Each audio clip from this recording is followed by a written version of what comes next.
The sun was sliding behind the distant hills when Elias Rowan, an aging scholar known for his quiet insight, walked slowly along the old stone road. Stories had always been his compass.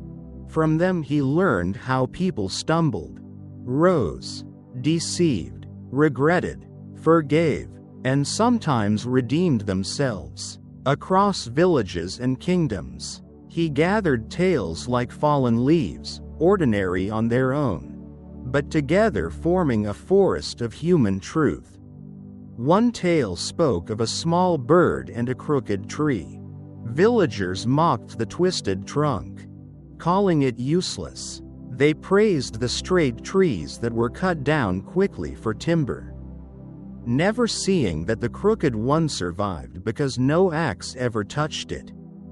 Elias often whispered, "Usefulness is not always a blessing, and uselessness is not always a flaw." A similar truth echoed in the story of a young maiden who washed silk, sacrificing her safety to protect her honor when a powerful lord threatened her. Her courage reminded him that dignity could burn brighter than fear. There was also Old Man Marl and his horse, a tale of how public opinion swayed like reeds in the wind.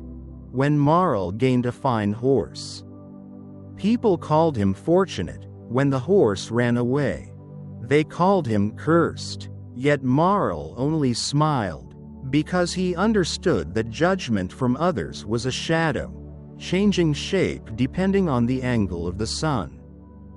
Elias had read of indecisive kings too, like Prince Rowan of Eastmoor, whose hesitation caused alliances to crumble.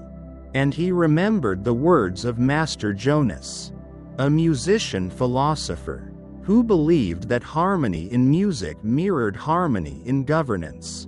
A nation that ignored fairness would fall out of tune, just like an orchestra led without rhythm.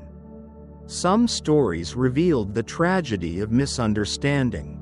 Harris Stone, accused in haste, taught Elias that to judge a person, one must first walk through the storms they endured.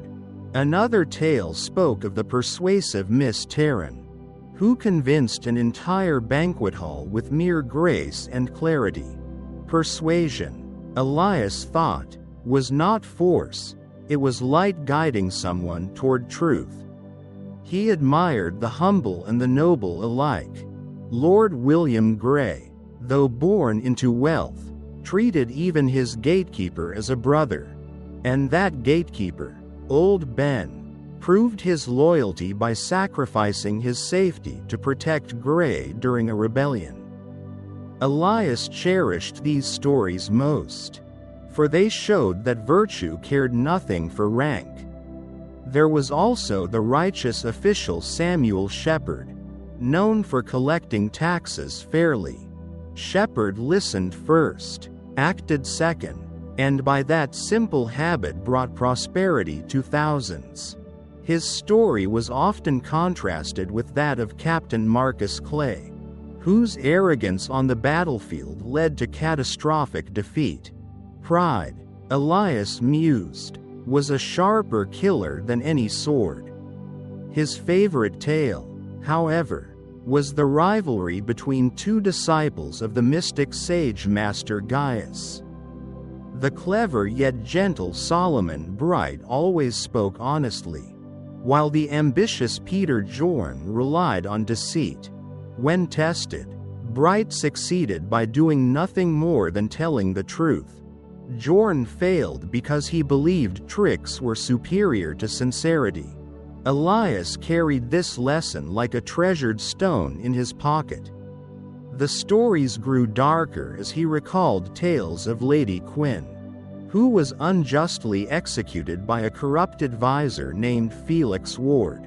The people rose in fury, sweeping Ward and his conspirators like floodwater over rotten bridges.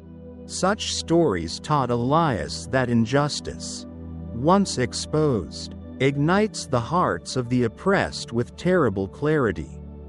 He remembered Garin Steele, a fallen king who rebuilt his kingdom with patient reforms, encouraging marriages, strengthening farms, and training soldiers with precision rather than cruelty. Steele's brilliance lay not in victory, but in preparation.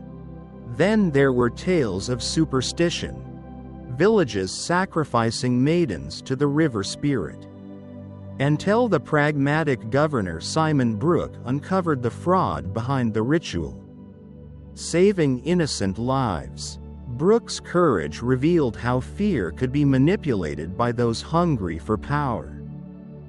Elias reflected on the tragic life of Solomon Bright, whose own friend Jorn betrayed him, destroying his reputation.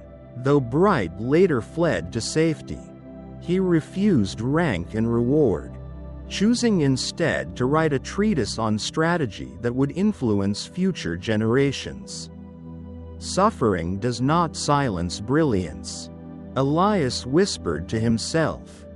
As he walked deeper into evening, he recalled the influential Lady Lydia Warren, whose reforms transformed her kingdom and demonstrated that wisdom does not depend on gender or status. Yet sages like Morgan Shaw, though talented, created laws so harsh that his nation eventually collapsed, proving that brilliance without compassion is brittle. Other stories told of Lord Hawthorne, who failed because he balanced neither morality nor power, and Elias's heart ached remembering Leonard Sills, whose cruelty brought ruin upon his own family, despite warnings from his gentle mother. A final cluster of stories illuminated the essence of freedom.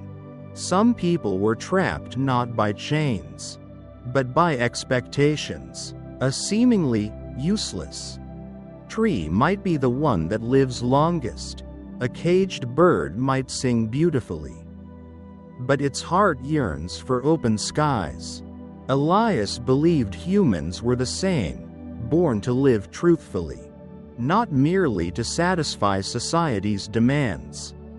He recalled the great philosopher Miles Ashton, whose writings resembled the thoughts of distant Greek sages. Ashton compared the tyranny of certain kings to the absurd pursuit of immortality, a pursuit that led one ruler, King Arden, to build colossal walls and seek elixirs, only to die from the very concoctions meant to save him. Many heroes rose to oppose Arden. James Larkin plotted carefully for the sake of his homeland, and Gareth Stone, a musician warrior, sought vengeance for the fallen. Their determination echoed through the ages, like quiet thunder. Even Arden's death was shrouded in suspicion, for those close to him exploited his desperation for eternal life. His downfall reminded Elias that fear of death often destroys more lives than death itself. As the last orange rim of sunlight vanished, Elias paused on the bridge above the quiet river. A lifetime of stories, of people rising and falling like seasons, converged into one realization.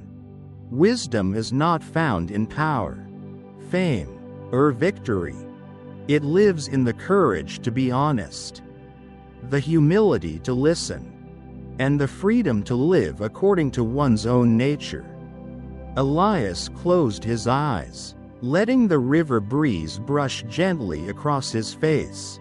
If people could learn from the past, its virtues, its failures, its tragedies, perhaps they would discover the strength to walk their own path without fear. And maybe, he thought, someday someone would read his story and find a glimmer of themselves within it.